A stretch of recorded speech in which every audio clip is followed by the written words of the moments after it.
The great Mark Cuban once said, "Business happens over years and years. Value is measured in the total upside of a business relationship, not by how much you squeezed out in any one deal." And we couldn't agree more. This is the Business Development Podcast, based in Edmonton, Alberta, Canada, and broadcasting to the world. You'll get expert business development advice, tips and experiences, and you'll hear interviews with business owners, CEOs, and business development reps. You'll get actionable advice on how to grow business. Brought to you by Capital Business Development, capitalbd.ca. Let's do it. Welcome to the Business Development Podcast. And now your expert host, Kelly Kennedy. All right, welcome to the Business Development Podcast. Today, we have our very first interview. McKinley Hyland, the president of Maverick NDT Inspection out of Medicine Hat, Alberta. He's been working in the NDT field since 2011. His passion DT led him to start his own NDT company in 2018. His innovation and dedication to the industry has earned him a reputation of trustworthiness and reliability. McKinley, how are you today? Good, man. Thanks for having me on. Oh, it's an absolute pleasure. Thank you so much for coming onto the podcast today. And I'm hoping that we can deliver some really valuable information for our listeners. Yeah. You want to tell us a little bit about yourself, a little bit about Maverick NDT Inspection and kind of what led you to start that company? Sure. I started Maverick in 2018. When I first started it was mostly just I wanted to be a subcontractor. I didn't think that, or I guess I didn't think that it was going to lead to this at first or this soon. This was always the end goal was to own my own company outright and service my own clients and stuff. But yeah, I just decided that now was the right time rather than wait forever. And here we are. Yeah, man, I totally understand that. Same thing with capital, right? Us business owners, we get into this and we don't even know really what we're getting into. We're kind of jumping into it with both feet, with hopes and dreams, and just hoping that people will love what we do. And I think we're all a little bit surprised when people inevitably do love what we do, especially if we show up to it with passion and like with what you're doing with innovation. You can really shake things up, and it's a scary situation to be in the beginning. And I think that's something that I like to kind of reiterate to my listeners is that if you're on the fence about starting a business, I think you'll be pleasantly surprised if you just jump into it and with your hopes and dreams. And for the most part, I think they do tend to be well received, especially if you're dedicated and committed to the end goal. Yeah, no doubt. I think my biggest point on that would be that there's never the right time to start a business. You can wait for the perfect time. There isn't one. It's never going to be the right time. So if you think that you're ready to do something, or you think that you have something special, or you're willing to put in the work, then you should just get after it. Yeah, no, 100%. You hit the nail on the head. The secret to being successful at anything is to not let naysayers hold you back. It's not to sit around and kind of wait and see what happens, because if you wait for the right time will never come. The right time will never come. There will never be the perfect day. Just like McKinley said, there will never be the perfect time for you to start your business. The secret is just to give it your all, jump into it and do it your way. Don't do it the way that other people are doing it. Don't do it the way that people are trying to tell you to do it. Do it the way that feels right for you, because most of the time, if you're doing that, you are paving the way for future generations and for future innovation. Yeah, absolutely, man. I couldn't agree more. And I want to jump into future innovation with you. And the reason being, I am, in our conversations, you came to me just with some questions about kind of how to grow your business just over LinkedIn. Like, what was that? Like about a month ago now, right? Yeah, I think 2 months ago, something like that. Yeah. Yeah, I guess time is flying, isn't it? Time is flying. And, we kind of just went back and forth. I didn't really give you anything that was proprietary. I just kind of let you know, like, hey, like these are some suggestions I would make if I was you, just to kind of try things out. And I think for the most part, you've implemented them. You've been having some success in that. And that's awesome. I'm really, really proud of you for that. Yeah, man, it's scary that the business development side of things is the scary part, because you really got to put yourself out there. And I still don't love doing the BD thing myself. Yeah, it's not. No. I definitely wouldn't choose it for a career path for myself. That's for sure. But God bless everyone that does. Yeah, we're a special breed, us BD people. We really are. But you know what? It's a passion. It's a passion. If you do BD, you're probably incredibly passionate about it. It's probably what you're driven to do. I wake up every morning, McKinley, knowing I'm doing my purpose. I'm doing exactly what I was put on this earth to do. And I think that that's a really cool place to be. It took me a long time to kind of realize it. The funny thing about business development, McKinley, is that nobody goes to school and is like, I can't wait to be a business development rep. Nobody does. That's just never, you go to business school or you could go do whatever you're going to do thinking, you know, you'll be an operations manager or you'll run a company. But like one day it just kind of comes up and bites you in the ass and you're like, wow, like this was available. This was a like a job within a company. Cause it is probably one of the best jobs in a company if you're good at it. Yeah, well, and I think that that's a thing, right? Is if it, everybody that loves their job is usually good at it. So, yeah, you guys are a special breed, no doubt. And I think that, like I said, if anything, that any job that somebody has that they love, it's 99% of the time it's because they're good at it. Absolutely. No, I do agree. And it's like, it takes time, right? I didn't start out good at this job. Ironically, I'm actually a bit of an introvert. So, you know, when I came into this, it used to scare the crap out of me. The idea of sitting down and making like 25, 30 cold calls or like sending a bunch of cold emails or even going to meetings with people I didn't know. It took me a while to kind of get used to it. It is definitely a learnable skill, which I think you are learning because you're doing a lot of your own marketing at the moment. You can learn to be good at this, but you know, it does take time, it takes effort, and it takes repetition. Yeah, I think the hardest thing for me in the beginning was like the fear of getting the no's. I'd rather somebody just not answer me, you know, like just don't answer the phone call, don't call me back. But when they call you back and they're like, yeah, sorry, we're not buying what you're selling, that really stings, you know? Oh But I yeah. Oh think yeah. that it wasn't even really with time. It was like after the first one, it was kind of like, oh, well, that wasn't so bad. And the other thing is like when you believe in what you're marketing, like I truly believe in the service that we provide, and I truly believe that we Mhm. can do it better. And so it hurts that I can't get that across to certain people, or that I wasn't able to get it across on that phone call, or I wasn't able to get that meeting.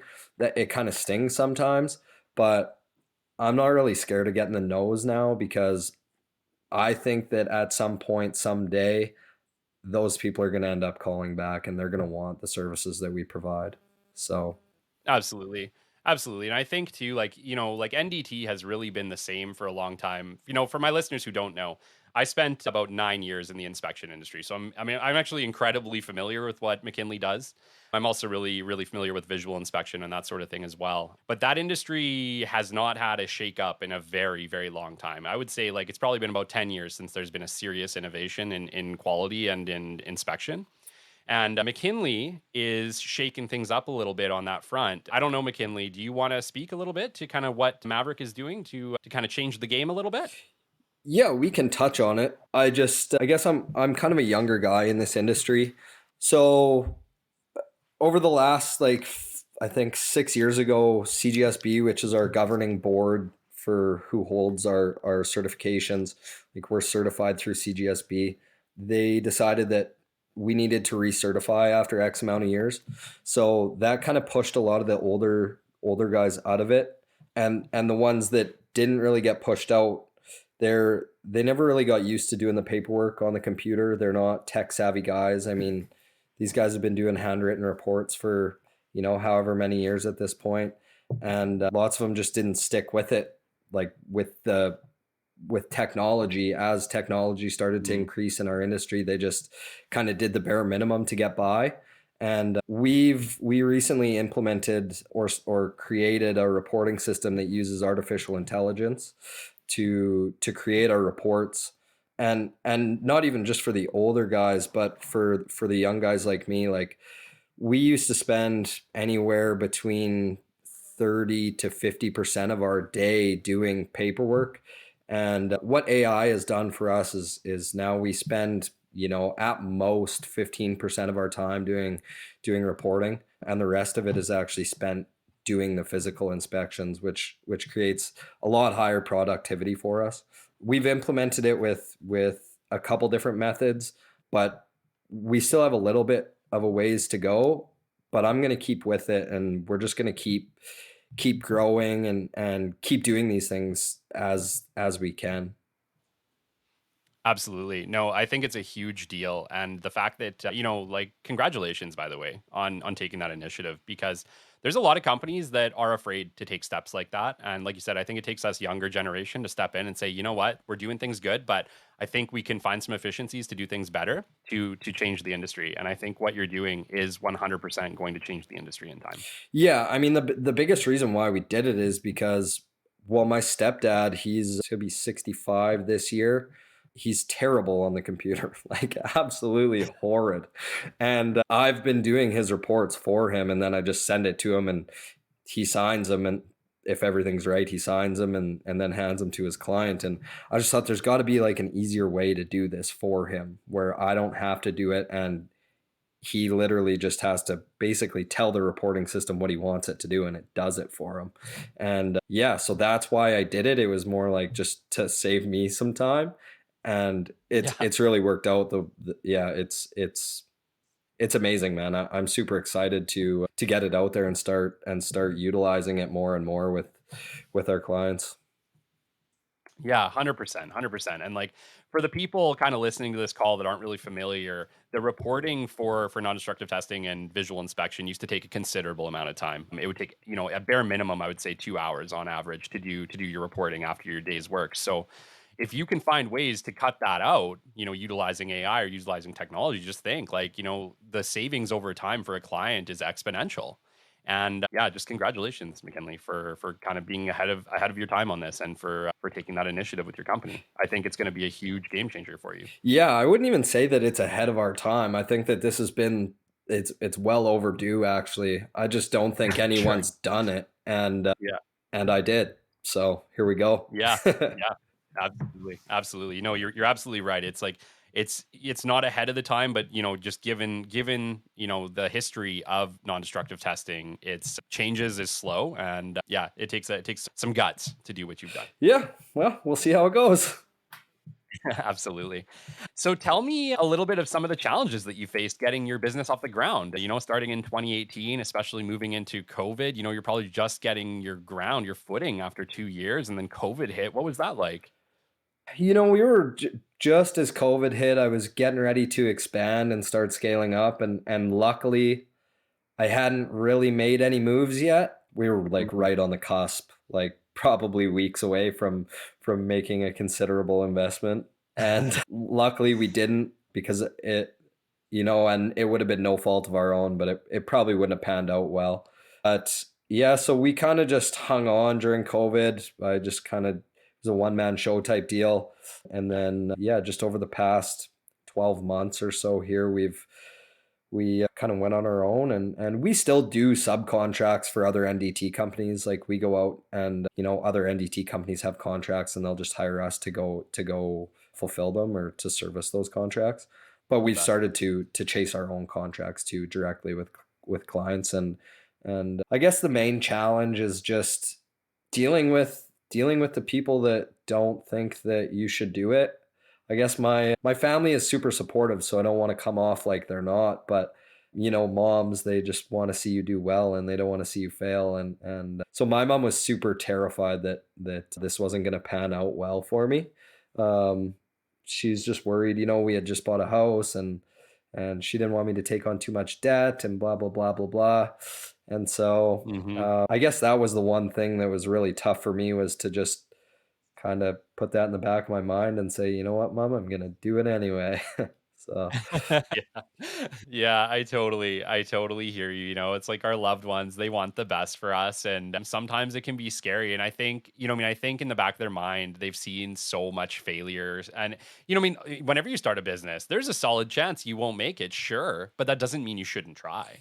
Right. Because there's just as solid of a chance that you do make it and you're incredibly successful. I do think that if you're driven and you really care about what you're doing and you're willing to put your heart and soul into it, you will be successful. I truly believe that. I think you can almost will it to happen, if you know what I mean. yeah, I guess my like the one thing I said to my mom was, she said, "Well, do you think now is the right time?"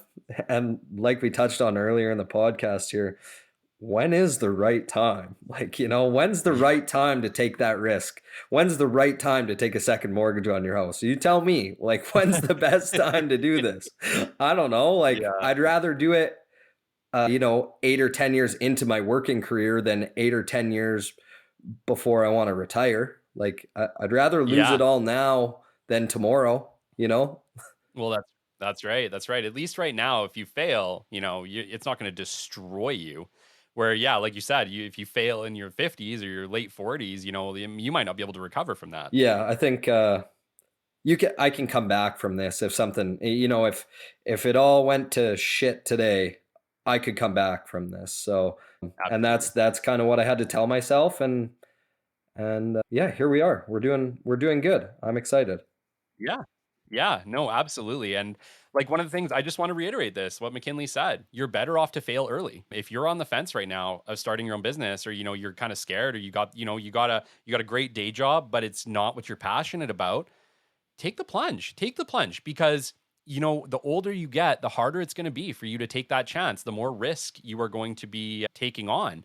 And if right now you have a passion, you have an idea, go for it. Go for it. Like, you're going to regret not doing it if you wait. And so just my suggestion is if you're on the fence, my business development people, my entrepreneurs, my technical people, just jump for it. Just go for it and see what happens because I think you will be pleasantly surprised, especially if it's your passion. I think you will be successful. Yeah, I would back that statement up 100%. I I don't think there's ever. I've said it before. I'll say it again. There's no better time than right now. Yeah, absolutely. So McKinley, tell me a little bit about, what it was like to get your business off the ground. What was your marketing strategy when you kind of first incorporated? Was it just kind of like you said, going with existing NDT companies and kind of hopping on board or, first off, how did you get your name out there? Where did you start? Well, like I said, I've been in this industry since 2011. So I have lots of industry contacts. And so I guess what it was for me in the beginning and it's hard to say this without coming across like nobody else cares as much as I do, but I just found that there was a big lack of people or technicians who cared about their job, who really actually loved what they did. And most of them, it was just a paycheck. Yeah. And for me, it was a paycheck too. I mean, this industry's put food on my table for my family forever. And so it is a paycheck for me too, but it's more than that. Hmm. I like it. I love this industry. I love inspection. And so, yeah, I started out as just a subcontractor and I had lots of industry contacts. So I never really had a problem getting work. And like I said, my stepdad is also in this industry. He's a subcontractor as well. He actually had his own full blown NDT company that he started with two other guys, I think in 2007, and then ended up just selling out in 2009 or 2010 and went back subcontracting. Um, and so I guess, yeah, I just decided that it was something I was going to do. And yeah, I did it. Yeah, absolutely. No, so in some ways, you kind of had some help, right? Like your dad probably stood beside you and gave you advice and kind of let you know his mistakes so that you didn't repeat them. That's incredibly valuable. Well, it would be valuable, but he did not do any of that. My dad did not give. My dad's the kind of guy that he doesn't want to tell you what to do because if he's wrong, then he thinks it's his fault. So if he Yeah. just doesn't say anything, then it can't be his fault. And so he has given me some advice here and there, but it was never anything like, oh, I would make sure I did it this way or any of that stuff. He's just more like, be careful with your money and don't go too heavy into this and make sure that he's been good that way. But in terms of like financially helping or helping me out with clients, stuff like that, not too much. I mean, he's a subcontractor too, so he does have his own clients, which does For kind of sure. help me out a little bit, but not substantially. Yeah, yeah, no, I can understand that. I could understand wanting to kind of let you do it your way. I don't know. I don't know if me as a dad would be able to do that, but it's, I commend him a little bit for letting you do that. I think as a parent, you just want your kid to succeed, right? So I feel like I would be like, "Hey, you should probably do it this way," or like, "Are you doing this?" It's like I would probably talk too much. Yeah, and yeah, I give them all the credit, man, because it's got to be terrifying to sit by and just watch your child do some crazy stuff. I remember when I told him I was going to Sure. invest in this reporting software, and he asked me what it was going to cost, and he was it was just silence on the phone. And it took him like probably 30 seconds, and finally he was like, "Oh, it's sounds like a good idea." And you could just hear his voice shaking. But Yeah. now that he's seen it, he's like, "Man, that was smart." But he didn't say too much when I first told him what we were gonna do. So That's right. Yeah, well, that's it, right? It's always a risk until you see what happens. But just in your experience, how often have you taken a risk and it totally panned out versus just blew up in your face? you know, I I guess I've never done anything super crazy. Like, it's all or nothing on this. If this doesn't work, then we're in trouble. But usually, if you take a calculated risk, 9 times out of 10 it works out. I think. Sure. There's been times where I've done some stuff and it definitely didn't work out, but it was never like make or break. Yeah, no, totally. I totally get that. I've been incredibly, incredibly lucky in my life. And I think, there were a lot of situations that could have went incredibly poorly and didn't. And I'm very thankful. I definitely feel like I got some people upstairs looking out for me. But yeah, I would say more often than not, in my experience, that if you're on the fence about something and taking the leap, I would say most of the time it pans out. So don't be afraid to take a leap. Yeah, no doubt. I guess, this does take a little bit of luck. Like Hmm. it does take a little bit of luck. There's been times where some things have happened and it's just like, I don't know how that panned out the way it did, but there was some luck involved there. But you also Yeah. it's not all luck. It takes hard work and dedication, and if you're willing to work hard and you think that you got something, I think you should go for it too. Absolutely. And just reiterating on McKinley's point, um, you got to put in the work, right? If you want something to succeed, you got to work for it. But if you're motivated and it's your passion and it drives you, it won't feel like work. Like I think quite regularly, especially right now, like I'm operating capital business development. So I just hired an employee. I'm doing, full-time contracts 5 days a week, and I'm trying to handle this podcast, promote this podcast, bring on guests and and edit and produce. And by the time you factor in all this, like right now, man, my days are probably like 15, 16 hours of work every day. But the way that I look at it is if I put in the hard work now, it's going to pan out down the road, and I'll only get better at it. So it does take work, but I'll tell you what, if you put in this work, it's going to be worth it, especially if it's something you're passionate about. And I think especially if it's your own business, because you're building your own future. Yeah, yeah, I agree 100%. So tell me a little bit, McKinley, about what your daily routine looks like. How do you kind of do this on a day to day basis? How do you motivate yourself in the morning? What is the president routine that just gets you motivated, gets you kicked off for the day, and helps you to deliver day in day out? Man, I don't have like a set routine. I guess there's a couple things that I do daily, but nothing there's no like set routine for me. I guess the number one thing that's helped me with kind of being able to handle all the stresses of this, I give myself like 10-15 minutes every morning when I wake up. I don't look at my phone. I just leave it on the counter, go have a coffee.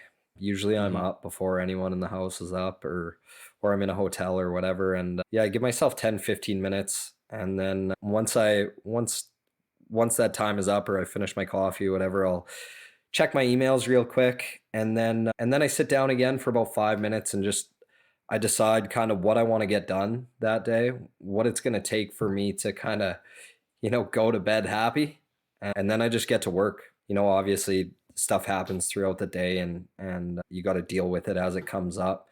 And probably once or twice a week I don't get everything done that I had told myself I wanted to get done, but the other 4 days a week usually I have everything done before lunch. So yeah, that. And then the other thing I do is every single every single night. I have a 20-minute bath. I don't know, it sounds cheeky, but No. that's my me time, man. I need it. I Yeah, and you know what, dude? I'm gonna echo you. I am a huge fan of baths, and you know what? Maybe we're a little weird because we're dudes and we like baths. But I'll tell you what, there's nothing quite like unwinding. You know what I mean? I watch a lot of like educational YouTube videos. I listen to a lot of podcasts. I listen to a lot of audiobooks. And for me to be able to like just go in there and just have that alone time away from the craziness of family life, it truly is important, I feel like. And you know, I don't feel embarrassed about it whatsoever. It has been a huge benefit in my life. Yeah, man. I don't even take my phone in there. I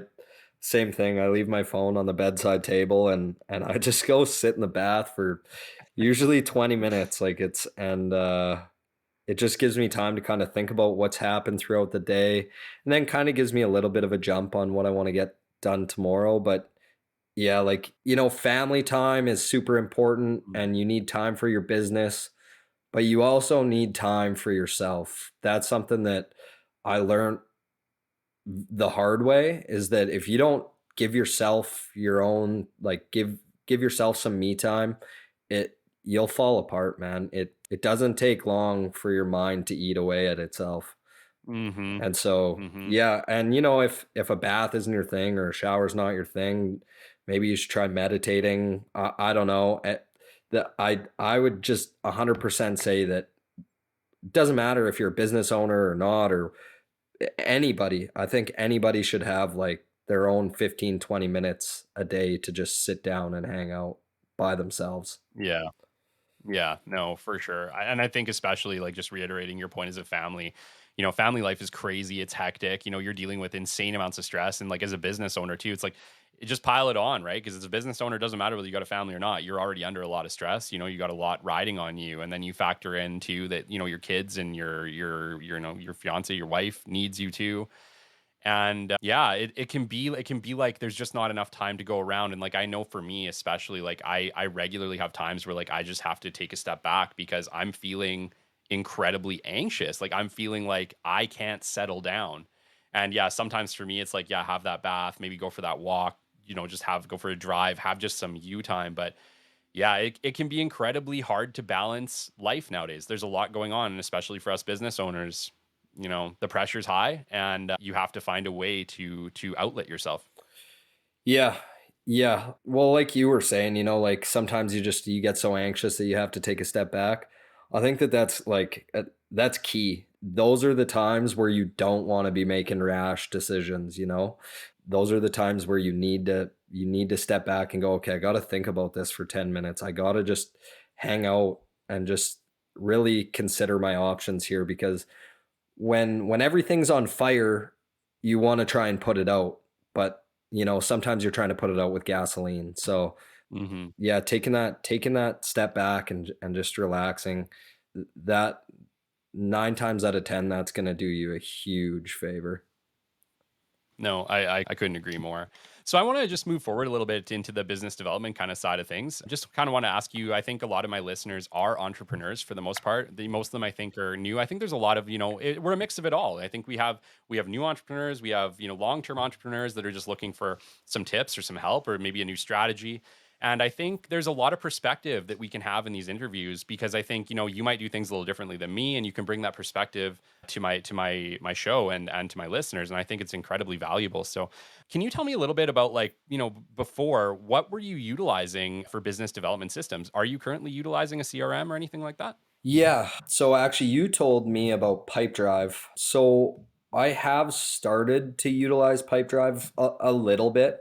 You Sure. got to remember, I'm not trying to uh, like sell socks to 8 million people. I'm trying to You bet. sell I'm trying to sell my services to a select group of and there's plenty of clients out there. It's not like there's only 5 out there that I'm trying to sell to, but there's there's a select group of people. So I am using Pipedrive, but I'm also just going just networking with the people that I want to work with. Like, Yeah. I'm not going after clients that I don't think I can add value to.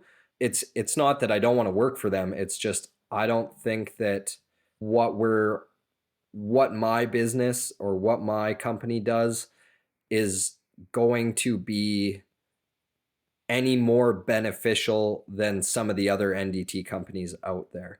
There's certain NDT companies that are going to be able to do the exact same thing, on it. We'll just say like this is hard to explain for your listeners if they don't know what we're talking about, but if you're sitting around waiting to shoot one tie in on a pipeline, we don't really have a benefit there, like Sure. we're going to be just as good as the next guys in 9 times out of 10, because when you're inspecting one weld, you have lots of time to do your paperwork prior to or whatever. So we're just really focusing on going after clients that we know we can help. And so yeah, we've been using Pipedrive, but mostly just going after select clients at a time. Like I'll pick 3 or 4 clients that I want to focus on this week, and those are the ones that I focus on trying to connect with, networking, and then having meaningful conversations with them. Not just, hey, this is me, this is what I do, call me if you have some work. I want to get to know these people. I want to get to know what kind of issues they're having, and so that's what I've been doing. Yeah, and absolutely. And, I think you're completely on the right track. For those who don't understand McKinley's business, what NDT is, McKinley, you can essentially work for like 5 clients and make some pretty considerable revenue. So the reality is that he doesn't need to be marketing to 100 different companies. Him selecting 3 or 4 or 5 main targets that he thinks are valuable and that he wants to work with is actually a great strategy. And I commend you. I think that's very smart. The other side of it that you really touched on that is also critical is the relationship side of it. McKinley's not interested in working for a company once. He wants to work for them over and over and over again. And in order to do that, he's going to try to build a personable relationship with that client. And once again, you're completely on the right track. I would say keep doing that, and over time you're going to find really great success. Yeah, thanks, man. We, as much as I'm like, oh, AI, automation, all this stuff, I also think that like when it comes to talking with people and trying to do business with them, you need to have that personal touch. You need to have that conversation that's not just sounding like a robot. I care about making these companies more money, because if they're making more money, then I'm making more money. And yeah, it's not just a business for me. Like, this is my life. I spend my whole life on the road, more or less, and so these are my friends. Like, my clients are my friends. And so it's not just a job for me. I enjoy going to work, talking with the QC managers, talking to the QC guys that are out in the field. I want to be their friends. I want to be able to tell these guys if I'm having problems with my wife at home, or if my kid's being a jackass or whatever. It's nice to have friends when you're gone too. So that's kind of my approach anyway. Yeah, you're on point, man. It's about creating mutually beneficial partnerships. If you are in a relationship with your client that is frankly not mutually beneficial to the both of you, you are with the wrong client. That's my belief. All companies should be trying to drive value for their clients, and the way that that's done, like McKinley said, if his clients are happy, they're reusing his service and he's making a profit, and so it's mutually beneficial. So if he takes the time to create that relationship, that friendship with that client, it also opens the avenues of communication where you are better able to negotiate that mutually beneficial relationship. So no, you're completely on the right path. And at Capital, we definitely believe that the business relationships are everything, and we spend a lot of time focused on creating top level relationships for our clients. Yeah, man, that's what we do. Yep, absolutely. Can you tell me a little bit about what business development tasks you struggle with the most?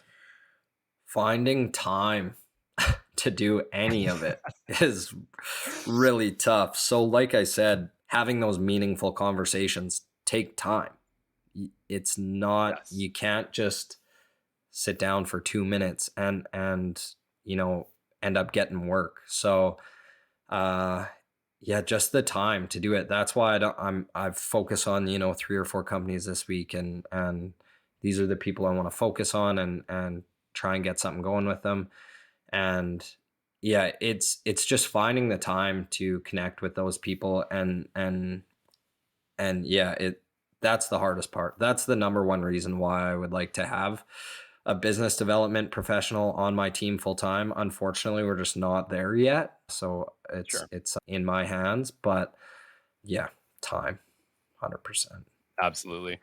And you know what? I speak to that a lot on this podcast that as business owners, we are so swamped. We have so much on our plates that we just don't have the time. And I speak to that in a few of my episodes that we're just so busy that frankly, you don't have the time to market your own company. And yeah, while this podcast is for those people, because at the same time, McKinley, you still have to market your company. It doesn't really matter that you don't have the time. Right now, if you don't have the money to add another business development rep at the moment. So what you have to do is kind of take that on yourself. So I am hoping that in this podcast that we are able to deliver value to help that entrepreneur, to help that new business owner who is really taking it all under his wing, maybe doesn't have the skills or not yet is learning them, to just give him motivation, give him a plan, give him some steps that he can take that are effective and actionable that can lead him to revenues today. Yeah. Yeah. This podcast has helped me out a ton, man. I mean, it's funny because you'll put out an episode and I'll literally get to work on that. Like that night, I'll just start a note in my phone, and it's like, okay, this is kind of what I need to do, or this is what I want to focus on. And usually after you put out a podcast, it's like the next morning when I'm thinking about the, 5-10 things that I want to get done today, like one of them is something that I heard in your podcast. So yeah, Oh man. yeah, it's super helpful for me, and it's landed me in some meetings already. So it's doing its job for sure. That's awesome, man. Well, thank you so much. I really appreciate that. And, thank you for having the bravery to reach out to me in the first place. It can be hard. It can be hard sometimes to ask for help. And, for the most part, if I can take a little bit of time out of my day and help somebody, I don't mind. And I do commend you. I do commend you for reaching out. And I'm happy that I've been able to give you some advice that has been helpful for you. Yeah, man, I really appreciate it. And kind of going back to what we were talking about earlier in the podcast, for those people that are, thinking about making the jump into building their own business or what have you, that's one thing that you're gonna kind of have to put to the side. You're gonna have to put your pride to the side sometimes. You're gonna have to ask for help. You're gonna have to do that stuff. I'm a super prideful person. I don't want anyone's help ever. I can do it all on my own. That's kind of what a business owner is, right? Like lots of times business owners don't want anyone's help. They think they can do it better than everyone else. And you might be able to do that thing better than everybody else, but all the things that come along with it, you're going to need help. And so don't be afraid to ask. How many times when you were in elementary school, you heard there's no stupid questions. There's really not. Like it's incredibly important to be able to put your pride to the side and know when is the time to ask for help. Yeah, absolutely, man. Absolutely. I think, I've had a lot of mentors that have helped me along the way, a lot of other business development people, a lot of business owners who have been willing to give me a leg up. And I wouldn't be here today if I wasn't able to connect with them and ask them questions. So, if you have mentors in your life, or you have people that you look up to, or, maybe you're working at a business and your boss is really great and he's willing to share some advice with you, don't hesitate to ask them. They're knowledgeable people. They've made the mistakes probably 50 times before you have. And if you can learn something from them, it'll save you a mistake down the road. So please don't be afraid. Don't be afraid to ask people that you think might have some answers for you, some questions, because I think in the long term, it can incredibly benefit your business. Yeah, 100%. Couldn't agree more, man. All right. Well, if you could go back to the beginning of your business, McKinley, and give yourself one piece of advice that would change everything, what would it be? I think the number one thing is like just do it. Like just go for it. I sat by and waited for the perfect time. It was like, in after my next paycheck, that's when I'll do it. Or, once I have $15,000 in my savings account and 6 months of truck payments, then I'll go on my own. And sure, like I wouldn't say start this with $8 in your bank account, but don't wait for the perfect time. I waited. It didn't cost me anything other than time. I mean, I could have been at this a little bit longer than I am, but there's no perfect time. Like we touched on it earlier, and it still rings true. Like there's never going to be a perfect time for any decision that you ever make. So if it feels right and you think you're ready to do it, then just do it. Yeah, absolutely. That's excellent advice. That's absolutely top-notch advice, McKinley. And I think you've definitely inspired a lot of people today. And I really appreciate you coming on and being vulnerable with that. In my podcast, I would like to kind of hit a point where I just ask you as well. Is there any questions that I can answer for you today live that might be beneficial to our listeners as well?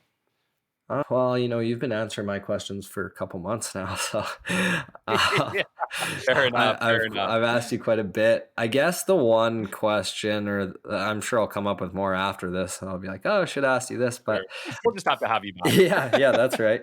I think one question is like, how do you toe the line between, being that annoying sales guy that won't quit trying to sell you his product and Uh-huh. being a professional like a professional business development rep?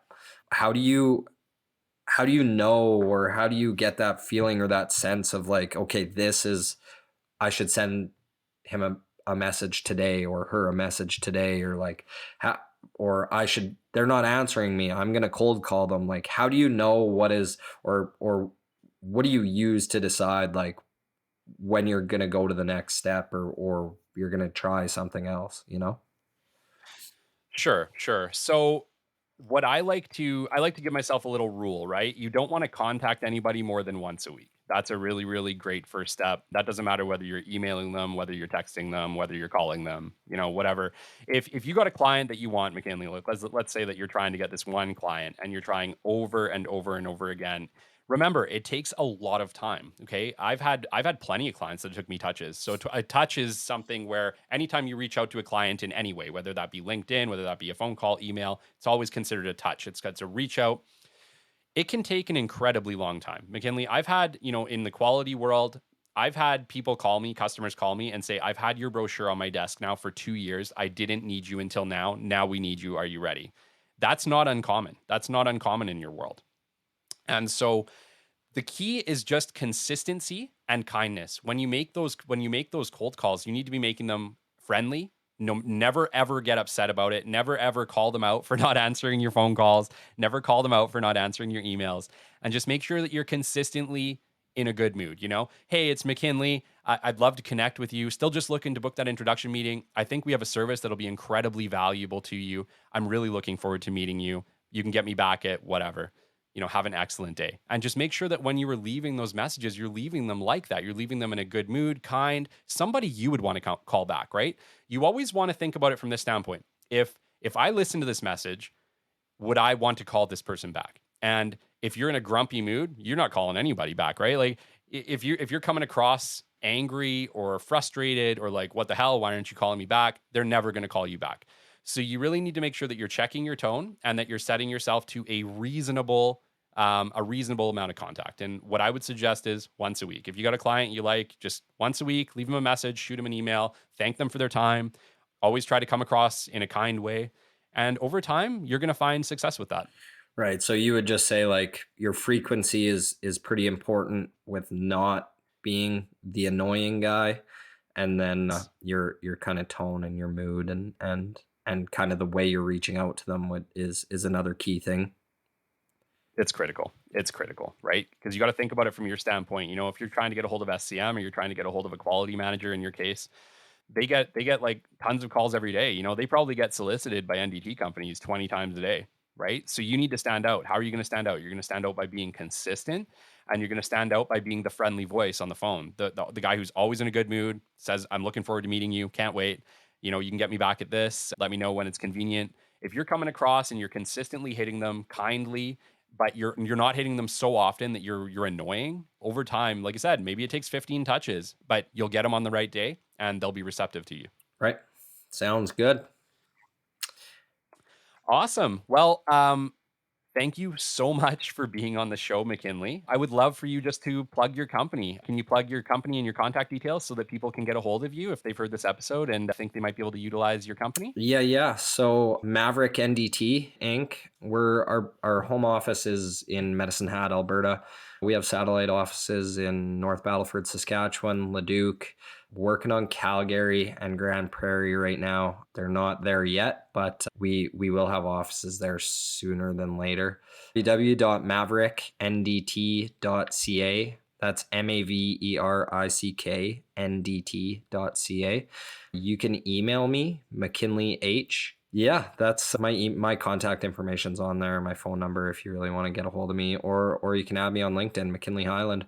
And if there's any entrepreneurs out there that have any questions for me, I'm always open to chat. And I'm all ears.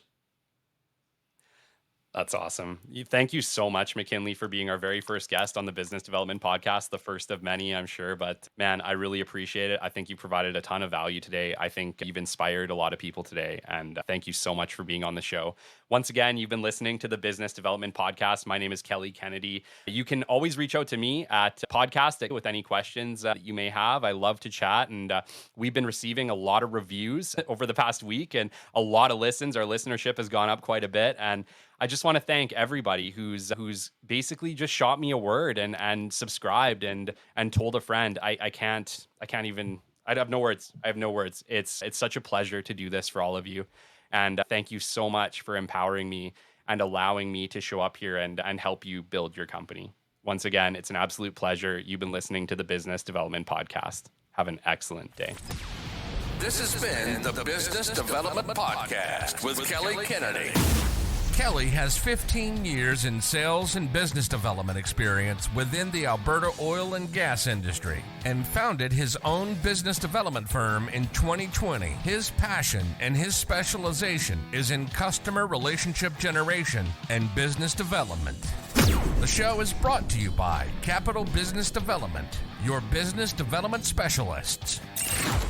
For more, we invite you to the website at www.capitalbd.ca. See you next time on the Business Development Podcast.